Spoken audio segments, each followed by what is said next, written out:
Imagina el baño lleno de vapor. El hombre más poderoso de la tierra, luchando por respirar, no por el calor, sino por la presa aplastante de su luchador personal. Su amante ya había intentado envenenarlo. Su jefe de seguridad dio la orden final. Así es como muere un emperador. La historia se reconstruye a partir de los relatos de historiadores contemporáneos, senadores que vieron cómo su reinado caía en la locura. Pero esto no fue un simple golpe de estado. Fue el acto desesperado de un círculo íntimo, llevado más allá de los límites del miedo. ¿Qué podría hacer un emperador para que su propia amante y su jefe de guardaespaldas conspiraran para asesinarlo? Las historias oficiales hablan de corrupción y de luchas en la arena.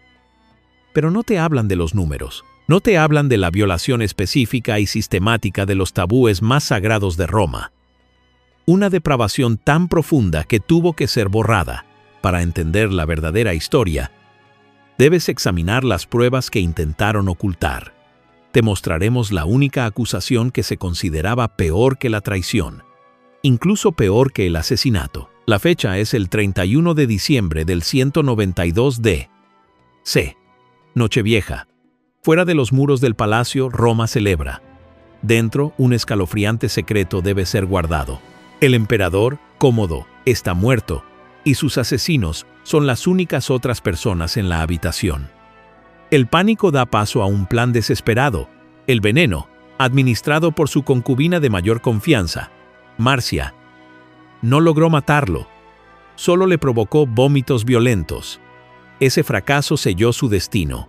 Con el emperador debilitado y recuperándose, los conspiradores tuvieron que actuar rápido. Enviaron a Narciso, un atleta campeón, un hombre que Cómodo conocía y en quien confiaba como su compañero de entrenamiento personal, en la vulnerabilidad del baño. El emperador, que se veía a sí mismo como un dios, fue estrangulado por las manos desnudas de un luchador. Ahora, el cuerpo es un problema. Ser descubiertos significa sus propias ejecuciones espantosas. El historiador Herodiano, escribiendo con la claridad de un casi contemporáneo, describe la escena. Envuelven el cadáver del emperador en sábanas, atándolo firmemente en un fardo. Se convoca a 2 esclavos de confianza. Su tarea es sacar el fardo del palacio, disfrazándolo como nada más que un bulto de ropa sucia, inusualmente grande. Pasan junto a los guardias pretorianos, los soldados de élite que juraron proteger al emperador. Algunos están ebrios por las festividades de Año Nuevo. Otros dormitan, apoyados en sus lanzas. Los esclavos no alteran el paso. Sacan al emperador muerto a la noche romana, y nadie se da cuenta. Esto no fue un asesinato político como lo entendemos. Fue una ejecución íntima, llevada a cabo por las 3 personas con el acceso más cercano posible a la vida del emperador: su amante, su jefe de seguridad y su compañero de entrenamiento. Para entender cómo el círculo íntimo de un gobernante se convierte en su escuadrón de ejecución, tenemos que volver al principio. Tenemos que ver al niño antes que al monstruo, al príncipe dorado que debía continuar un legado de grandeza, no reducirlo a cenizas, porque las raíces de este asesinato no estaban en el Senado, sino en la guardería imperial. Ese acto desesperado y secreto en el palacio fue el final de una historia que comenzó con las más brillantes promesas, en un imperio en la cúspide absoluta de su poder. Para entender el asesinato, hay que entender el mito que se construyó para evitarlo. Retrocedemos 31 años, a una Roma que el historiador Casio Dion llamaría más tarde un reino de oro. Este era el mundo de Marco Aurelio, el emperador filósofo, un hombre de deber, razón y contención. Y en el 161 d.C. se le concedió algo que ningún emperador había recibido en casi un siglo: un hijo biológico directo, nacido cuando ya estaba en el trono. Esto hizo que el niño, Cómodo, fuera único. Fue el primer emperador nacido en la púrpura, un símbolo viviente de estabilidad dinástica. Desde el momento de su nacimiento, comenzó una vasta e incesante campaña de propaganda, un esfuerzo por forjar un heredero en la imaginación pública tan perfecto, tan legítimo, que su gobierno estaría fuera de toda duda. La herramienta principal para esto fue algo que cada persona en el imperio podía sostener en su mano: el dinero. Las secas imperiales trabajaban horas extras, acuñando la imagen del niño en oro y bronce, enviando un mensaje cuidadosamente elaborado hasta los rincones más lejanos del mundo conocido. Mira este áureo de oro, acuñado cuando Cómodo era solo un niño. La inscripción dice: a Cómodo César, hijo del Augusto, germánico. Con solo 11 años, se le dio un título de victoria por una guerra en la que nunca luchó. Su imagen ligada para siempre al poderío militar de su padre. Aquí, en otra moneda, es el príncipe de la juventud, el futuro designado, sosteniendo estandartes militares. Esto no era solo rutina. Fue un proceso de preparación intenso y acelerado. Su padre, Marco, rompió con la tradición de los 5 emperadores buenos que habían adoptado a sus sucesores basándose en el mérito. Estaba decidido a crear una dinastía. Todos los honores posibles se acumularon sobre el niño. Un raro medallón de bronce de la época muestra al joven Cómodo y a su hermano, aún más joven, Anio, con una escena de las 4 estaciones y la leyenda, la felicidad de los tiempos. El mensaje era claro. El futuro está asegurado. La edad de oro continuará. Esta era la historia oficial, un retrato de un príncipe impecable, destinado a la grandeza. Pero era una mentira, y la verdad era mucho más oscura de lo que nadie podría imaginar. Esa historia oficial, la acuñada en oro y bronce, era una mentira cuidadosamente construida.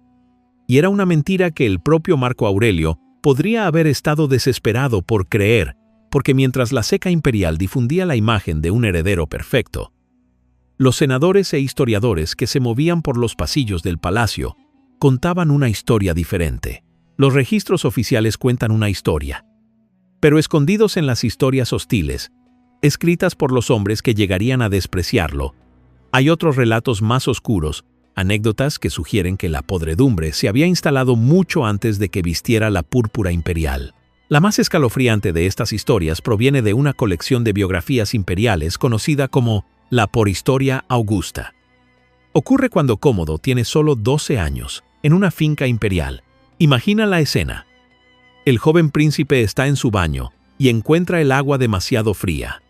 Una molestia menor para cualquier otra persona. Para Cómodo, es una ofensa imperdonable. En un ataque de ira, ordena que el encargado del baño sea arrojado vivo al horno.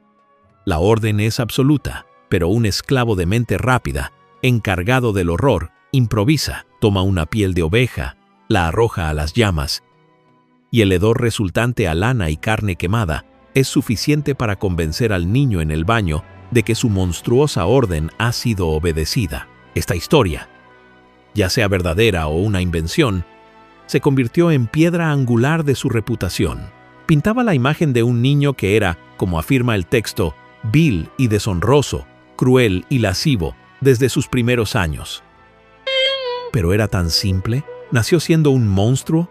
La fuente contemporánea más fiable, el senador Casio Dion, nos da una respuesta más complicada y quizás más aterradora. Dion afirma que Cómodo no era malvado por naturaleza, sino por el contrario, tan ingenuo como cualquier hombre que haya existido. En su opinión, el problema no era la malicia, sino una profunda debilidad, una gran simpleza, sin embargo, junto con su cobardía, que lo convirtió en un esclavo de sus compañeros. Era una marioneta, fácilmente manipulable, que por pereza y deseo de evitar todo esfuerzo, se perdió la vida mejor y luego fue arrastrado a hábitos lujuriosos y crueles que pronto se convirtieron en una segunda naturaleza. Entonces, ¿cuál era la verdad? ¿Un niño nacido con un corazón de piedra? ¿O un heredero de voluntad débil que sería consumido por el poder absoluto que nunca estuvo preparado para ejercer? La respuesta llegaría cuando su padre, el último gran estoico, finalmente cerró los ojos, dejando el reino dorado de Roma en manos de un niño que solo ansiaba el óxido y el hierro de sus propios deseos. La cuestión de si Cómodo nació monstruo o simplemente era un debilucho se respondió en marzo del 180 d.C., en la fría y desolada frontera del Danubio. El emperador filósofo Marco Aurelio murió, dejando el mundo romano en manos de su hijo de 19 años. El primer acto de un emperador define su reinado. Para Cómodo, Fue una huida precipitada del deber. Su padre había pasado años librando una guerra brutal contra las tribus germánicas, expandiendo las fronteras del imperio, asegurando su futuro a través de la fuerza y el sacrificio. Cómodo estaba rodeado por los generales experimentados de su padre, hombres que esperaban que terminara el trabajo. Él hizo lo contrario.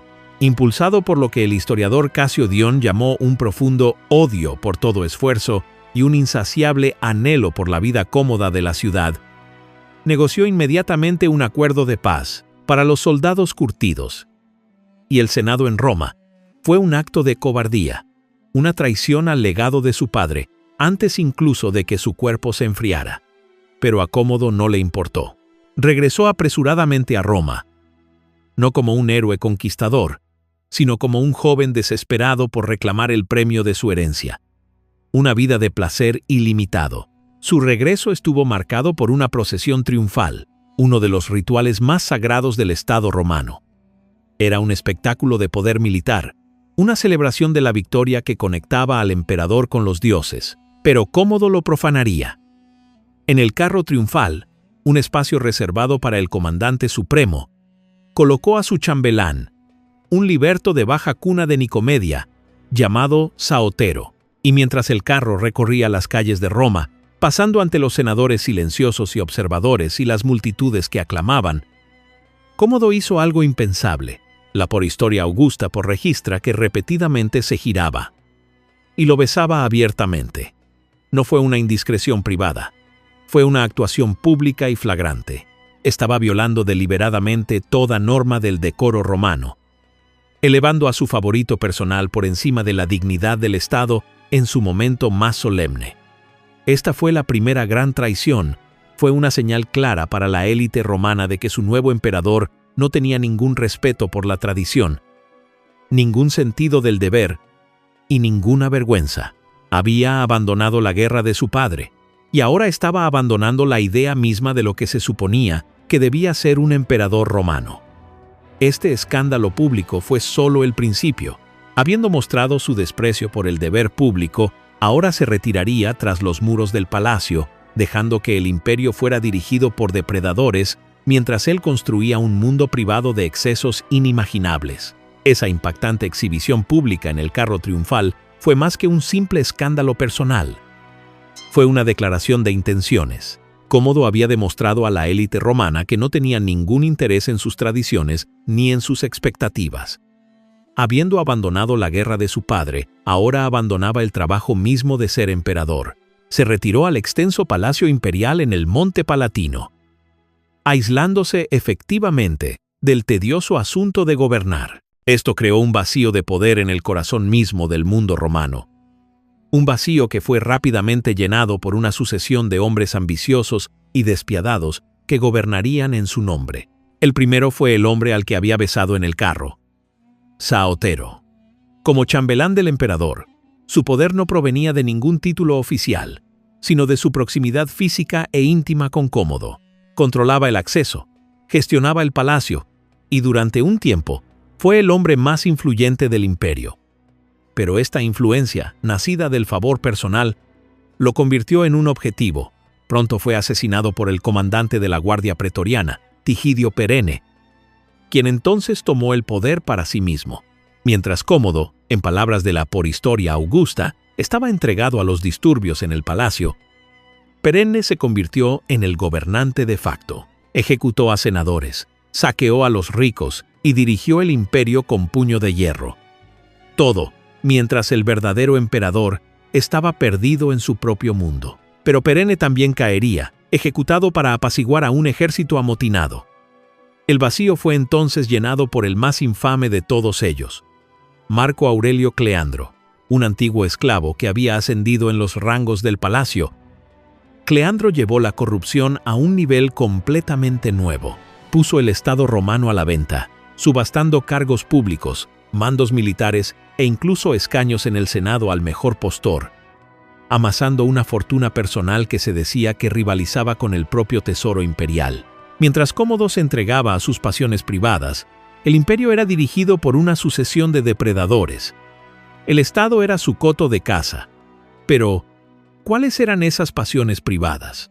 ¿Qué estaba sucediendo detrás de las puertas del palacio que era tan absorbente que permitió que el imperio más grande del mundo fuera saqueado por sus favoritos? Las fuentes antiguas nos dan una respuesta, y comienza con un número tan específico y tan monstruoso, que ha definido su legado durante 2000 años.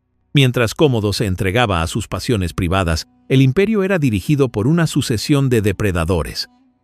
El Estado era su coto de caza. Pero, ¿cuáles eran esas pasiones privadas? ¿Qué estaba sucediendo detrás de las puertas del palacio que era tan absorbente que permitió que el imperio más grande del mundo fuera saqueado por sus favoritos? Las fuentes antiguas, tratando de dar sentido al caos, nos dan un número tan específico y tan monstruoso que ha definido su legado durante 2000 años. ¿Puedes imaginarlo? La Porhistoria Augusta afirma que mientras se entregaba a los disturbios en el palacio, Cómodo mantenía un harén personal de 300 concubinas, y para igualarlas, 300 sirvientes masculinos, un total de 600 parejas sexuales, viviendo dentro de los muros imperiales, dedicadas únicamente a su placer. Este número, 300, era probablemente un recurso literario, una forma de significar un exceso tan vasto que era casi incontable, como los legendarios harenes de los déspotas orientales. Pero el verdadero horror, el detalle que convirtió esto en un crimen político, y no solo en un fallo moral, reside en quiénes eran estas personas y cómo fueron adquiridas. El texto especifica que las mujeres fueron reunidas por su belleza y elegidas tanto entre matronas como entre prostitutas. Los hombres fueron recogidos por la fuerza y mediante compra indiscriminadamente entre la gente común y los nobles, basándose únicamente en la belleza física. Esta es una distinción crucial. Para un emperador romano, tener relaciones sexuales con prostitutas, esclavos o artistas era común, incluso esperado. Pero la acusación aquí es que reclutó a la fuerza a por matronae por mujeres romanas libres de nacimiento, casadas y de familias respetables, y a los hijos de la nobleza en su burdel personal. Esto fue un acto de terror. Transformó la narrativa de una de lujuria personal a una de tiranía política. Representaba a un emperador que no solo se entregaba a sus apetitos, sino que destrozaba activamente el sagrado tejido social de Roma, violando la santidad de la familia romana y la dignidad de la aristocracia. El dormitorio del emperador, en este relato, se convirtió en un lugar de humillación política, donde los cuerpos de la élite eran solo otra mercancía para su consumo. Pero incluso este número, este burdel imperial de 600 almas, no captura la verdadera naturaleza de la violación. El verdadero crimen, a los ojos de los romanos, no era solo la escala de su lujuria, era la naturaleza de la misma. Para entender la acusación que realmente lo condenó, tenemos que mirar más allá de los números y adentrarnos en las reglas no escritas de la sexualidad romana. Y el único tabú que un hombre nunca, jamás, podía romper, ese burdel imperial, con sus 600 almas, era un símbolo de una tiranía que lo consumía todo. Pero el número en sí, por impactante que sea, no captura la verdadera naturaleza de la violación. El verdadero crimen, a los ojos de la élite romana, no era solo la escala de su lujuria.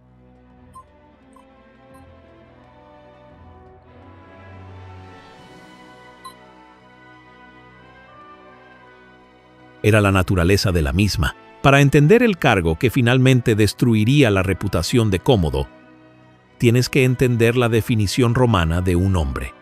No tenía casi nada que ver con nuestros conceptos modernos de sexualidad. Para los romanos, la moralidad no se definía por el género de tu pareja, sino por tu estatus social y, crucialmente, por el papel que desempeñabas en el acto sexual. Todo el sistema se basaba en un binario simple y brutal: dominancia y penetración. Para un varón romano de élite, nacido libre, era perfectamente aceptable, incluso esperado, desear y tener sexo con parejas de ambos sexos, pero solo bajo un estricto conjunto de reglas. Tenía que ser la pareja activa, dominante y penetradora. Sus parejas tenían que ser inferiores sociales, esclavos, antiguos esclavos, prostitutas o artistas. Este acto reforzaba su por virtus por su virilidad, su autoridad, su derecho a gobernar. Era una expresión física de su lugar en la cima de la jerarquía social. Las palabras homosexual y heterosexual no existían en latín, solo existía el que penetra y el penetrado. Y aquí es donde encontramos el tabú último y no dicho, el único acto que podía despojar a un hombre romano de todo lo que era. Para un ciudadano nacido libre, permitir voluntariamente ser penetrado era cometer un suicidio social, era renunciar a su masculinidad, su estatus legal.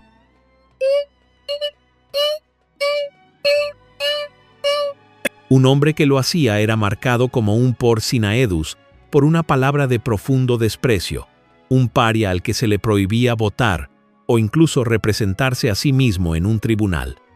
Ya no se le consideraba un hombre, era un objeto. Una desgracia. Esta era la línea que no se cruzaba, y la calumnia más potente susurrada en los pasillos del Senado.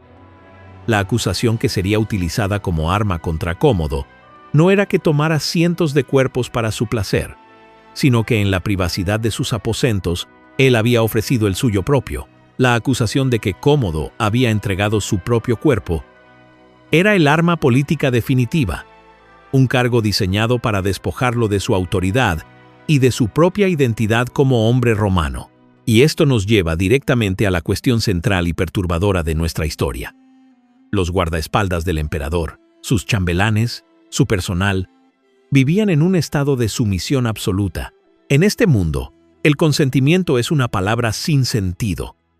El desequilibrio de poder era total. Cualquier orden de un emperador, especialmente uno tan errático y cruel como Cómodo, era casi imposible de rechazar. La afirmación de que reunía a sus sirvientes por la fuerza y mediante compra es la base textual para este ambiente de coacción. Cualquier relación sexual entre el emperador y un miembro de su guardia sería, por su propia naturaleza, un acto de fuerza, y las fuentes antiguas, aunque evitan detalles gráficos, utilizan un lenguaje específico y codificado para hacer esta acusación exacta. La Porhistoria Augusta afirma que Cómodo no estaba libre de la desgracia de la intimidad con hombres jóvenes, profanando cada parte de su cuerpo en tratos con personas de ambos sexos. Para un oído moderno, esto puede sonar vago. Para un senador romano, era una acusación clarísima. Profanar cada parte de su cuerpo era un eufemismo bien entendido para referirse a la participación en todo el espectro de actos sexuales, incluyendo, crucialmente, aquellos considerados pasivos y afeminados, el tabú supremo. Era una acusación de que asumía voluntariamente el papel del penetrado, la pareja sumisa. Esta era la forma más potente de calumnia sexual imaginable. Era un cargo que efectivamente emasculaba al emperador, retratándolo como un hombre que había renunciado a su por virtus, su virtud viril, y por lo tanto, era incapaz de comandar ejércitos, presidir el Senado o encarnar la autoridad patriarcal del Estado romano. Pinta una imagen aterradora de la corte imperial. Un lugar donde las líneas entre el deber, el servicio y la intimidad no solo se difuminaban, sino que se borraban por los apetitos de un tirano. Un mundo donde el deber de un guardaespaldas de proteger el cuerpo del emperador podía ser retorcido en una orden de someter el suyo propio. Este retrato de degradación privada ya era suficientemente impactante. Pero pronto, Cómodo derribaría los muros del palacio y exhibiría su locura públicamente para que toda Roma la viera. La acusación de que Cómodo había entregado su propio cuerpo era el arma política definitiva, un cargo diseñado para despojarlo de su autoridad y de su propia identidad como hombre romano, y esto nos lleva directamente a la cuestión central y perturbadora de nuestra historia. Los guardaespaldas del emperador, sus chambelanes, su personal, vivían en un estado de sumisión absoluta. En este mundo, el consentimiento es una palabra sin sentido. El desequilibrio de poder era total. Cualquier orden de un emperador, especialmente uno tan errático y cruel como Cómodo, era casi imposible de rechazar. La afirmación de que reunía a sus sirvientes por la fuerza y mediante compra es la base textual para este ambiente de coacción. Cualquier relación sexual entre el emperador y un miembro de su guardia sería, por su propia naturaleza, un acto de fuerza, y las fuentes antiguas, aunque evitan detalles gráficos, utilizan un lenguaje específico y codificado para hacer esta acusación exacta. La Porhistoria Augusta afirma que Cómodo no estaba libre de la desgracia de la intimidad con hombres jóvenes, profanando cada parte de su cuerpo en tratos con personas de ambos sexos. Para un oído moderno, esto puede sonar vago. Para un senador romano, era una acusación clarísima. Profanar cada parte de su cuerpo era un eufemismo bien entendido para referirse a la participación en todo el espectro de actos sexuales, incluyendo, crucialmente, aquellos considerados pasivos y afeminados. El tabú supremo era una acusación de que asumía voluntariamente el papel del penetrado, la pareja sumisa. Esta era la forma más potente de calumnia sexual imaginable. Era un cargo que efectivamente emasculaba al emperador, retratándolo como un hombre que había renunciado a su virtus, su virtud viril, y por lo tanto, era incapaz de comandar ejércitos, presidir el Senado o encarnar la autoridad patriarcal del Estado romano. Pinta una imagen aterradora de la corte imperial. Un lugar donde las líneas entre el deber, el servicio y la intimidad no solo se difuminaban, sino que se borraban por los apetitos de un tirano. Un mundo donde el deber de un guardaespaldas de proteger el cuerpo del emperador podía ser retorcido en una orden de someter el suyo propio.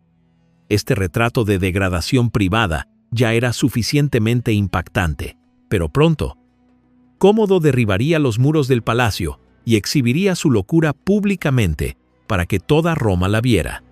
La depravación oculta dentro de los muros del palacio no pudo ser contenida para siempre. Las fantasías privadas de Cómodo exigían un escenario público y convertiría la propia ciudad de Roma en su teatro personal de la crueldad. Durante siglos, las historias de su obsesión fueron solo eso. Historias. Hasta 2013.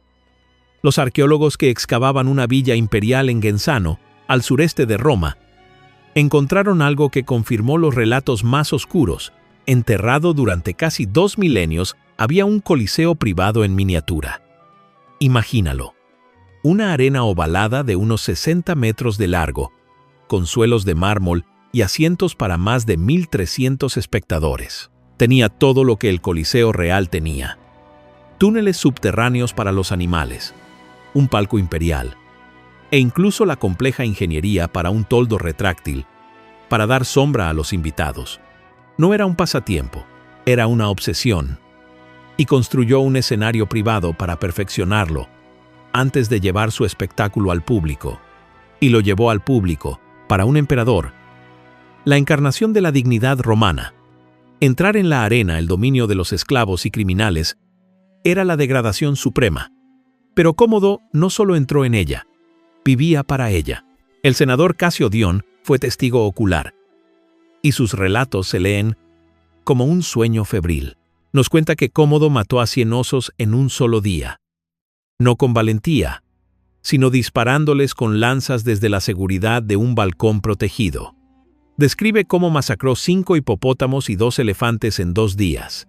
Esto no era la exhibición de virtud masculina que los romanos admiraban. Era un grotesco espectáculo de poder sin riesgo. Pero la caza de animales no fue nada comparado con lo que vino después.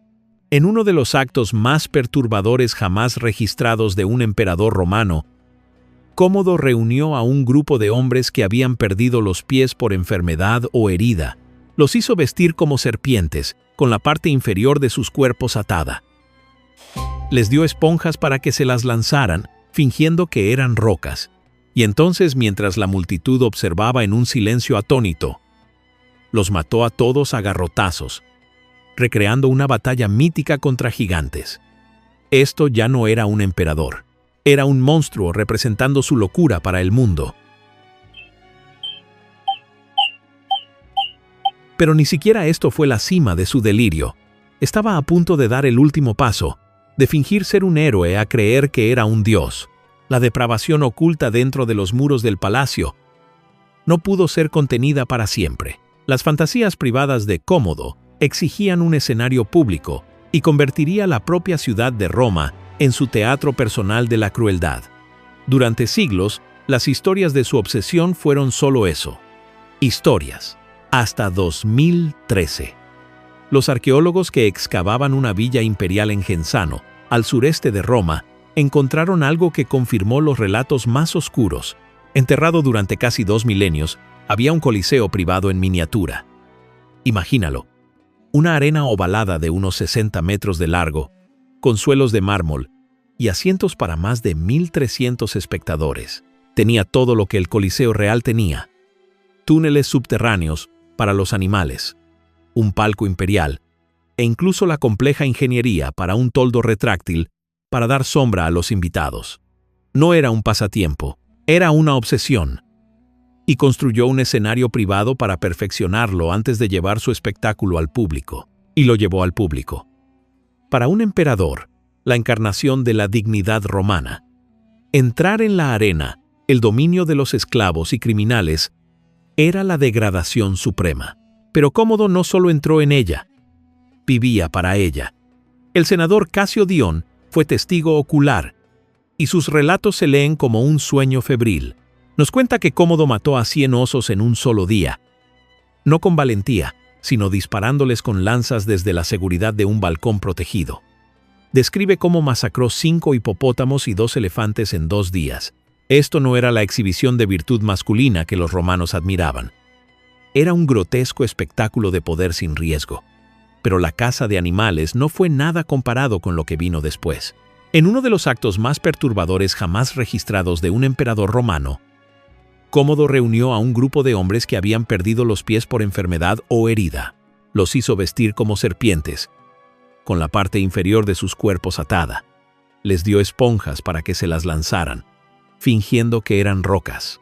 Y entonces, mientras la multitud observaba en un silencio atónito, los mató a todos a garrotazos, recreando una batalla mítica contra gigantes. Esto ya no era un emperador, era un monstruo representando su locura para el mundo. Pero ni siquiera esto fue la cima de su delirio. Estaba a punto de dar el último paso, de fingir ser un héroe a creer que era un dios. La culminación de esta locura fue su completa identificación con el semidios Hércules. Y tenemos la prueba física. Descubierto en 1874 en una cámara subterránea en Roma. Este es el busto de Cómodo como Hércules. Es una obra maestra de la propaganda. Lleva la piel del león de Nemea como tocado. En su mano derecha, sostiene la famosa clava del héroe, y en la izquierda, las manzanas de oro de las Hespérides, un símbolo no solo de los trabajos de Hércules, sino de alcanzar la inmortalidad. Ya no estaba fingiendo. En su mente era un dios, y exigió que el mundo lo adorara como tal. El Senado fue forzado a declararlo una deidad viviente. Ordenó que se quitara la cabeza de la colosal estatua de bronce de Nerón de 30 metros de altura, que se encontraba cerca del Coliseo, y la hizo reemplazar con un retrato de su propia cabeza, añadiendo una clava y un león de bronce a sus pies para completar la transformación. Después de que un incendio devastara Roma en 191, aprovechó la oportunidad para rehacer la ciudad a su propia imagen, renombrándola oficialmente como la Colonia de Cómodo. No había terminado. Renombró los 12 meses del año, cada uno con uno de sus propios nombres y títulos adoptados. Agosto se convirtió en Cómodo, octubre en Herculeo. El pueblo romano ya no era romano, era el pueblo comodiano. Había borrado la historia y rehecho el mundo a su propia imagen divina. Fue un acto de ibris tan profundo, tan absolutamente demencial, que no se podía permitir que continuara. El punto de quiebre se acercaba. El hombre que había renombrado Roma y se había declarado un dios.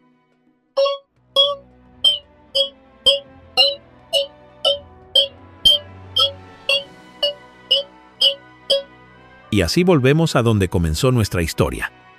En el último día del 192 D.C., con todo el peso de su locura ahora al descubierto. El catalizador del fin fue un acto de ibris suprema. Cómodo anunció sus planes para el día de Año Nuevo, el día más solemne del calendario político romano. No procedería, como exigía la tradición, desde el palacio imperial con la toga púrpura de un emperador. En su lugar, marcharía desde los cuarteles de los gladiadores, vestido con la armadura de un gladiador, y asumiría el cargo más alto del país rodeado de sus compañeros luchadores. Esta fue la inversión completa del orden romano. Un escupitajo final y despectivo sobre la tumba de su padre y cada tradición que el Senado consideraba sagrada. La noticia provocó una onda expansiva por el palacio. Su círculo íntimo, su concubina favorita, Marcia, su chambelán, Electo, y su jefe de seguridad, el prefecto del pretorio Leto, sabía que esta era una línea de la que no había retorno. El historiador Herodiano nos cuenta que Marcia se arrojó a sus pies, llorando, rogándole que no deshonrara al imperio y pusiera en peligro su propia vida. Él rechazó airadamente sus súplicas. Fue entonces cuando el miedo por el Estado fue eclipsado por el miedo por sí mismos. Descubrieron sus propios nombres en una lista de personas que Cómodo pretendía ejecutar para celebrar el nuevo año. Ahora era una elección simple y brutal: matar o morir. Sus compañeros más cercanos, las personas que le servían la comida, guardaban su puerta y compartían su cama. Eran ahora sus verdugos. No tenían otra opción. El plan se puso en marcha esa noche. Marcia, en su papel de compañera íntima, le sirvió una copa de vino envenenado. Pero el veneno falló, ya sea por su fuerte constitución o por la cantidad de vino que ya había consumido. Cómodo lo vomitó antes de que pudiera ser mortal. Este fue el momento de terror absoluto para los conspiradores. Si se recuperaba, todos estaban muertos. Tenían que intensificar la acción. Mandaron a buscar a Narciso, el luchador campeón. El compañero de entrenamiento de confianza del propio emperador. Era una cara familiar, alguien cuya presencia en los aposentos privados del emperador no levantaría sospechas.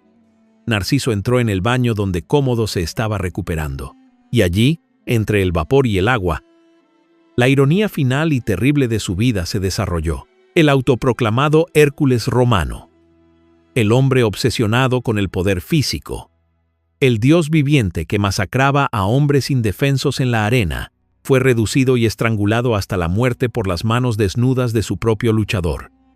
Su fuerza, su divinidad, toda su identidad fabricada, no le sirvió de nada al final. Con el cuerpo del emperador sacado a escondidas en la noche romana, el secreto de su muerte no pudo mantenerse por mucho tiempo. Cuando la noticia finalmente se supo, el Senado romano, un cuerpo que había vivido en un terror silencioso durante más de una década, estalló. El miedo se había ido, y en su lugar había un torrente de odio puro e inalterado. La porhistoria Augusta pretende registrar las aclamaciones reales gritadas en la sede del Senado, una expresión cruda e inmediata de su liberación. Que el asesino sea arrastrado por el polvo. Coreaban. El que no perdonó su propia sangre, que sea arrastrado con el gancho. Por todas partes hay estatuas del enemigo. Por todas partes hay estatuas del asesino. Por todas partes hay estatuas del gladiador. Las estatuas del asesino y del gladiador, que sean derribadas, exigieron la desgracia póstuma definitiva, la por damnatio memoriae, el borrado oficial de su existencia de los registros de Roma. El nuevo emperador, Pertinax, instalado por los conspiradores, evitó la profanación pública del cadáver para evitar más caos, y el cuerpo fue discretamente enterrado en el mausoleo de Adriano, pero el juicio de la historia ya estaba escrito. El senador e historiador contemporáneo, Casio Dion, que había sido testigo de la locura en primera persona, emitió el veredicto final y condenatorio sobre su reinado. Con la muerte de Marco Aurelio y el ascenso de su hijo, escribió: el imperio romano descendió de un reino de oro a uno de hierro y óxido. La historia de Cómodo es más que el relato de un solo emperador loco. Es una advertencia atemporal sobre la naturaleza corrosiva del poder absoluto. Nos muestra el aterrador punto en el que los delirios privados de un gobernante se convierten en la pesadilla pública de una nación, y donde la única escapatoria para los más cercanos a la llama es extinguirla.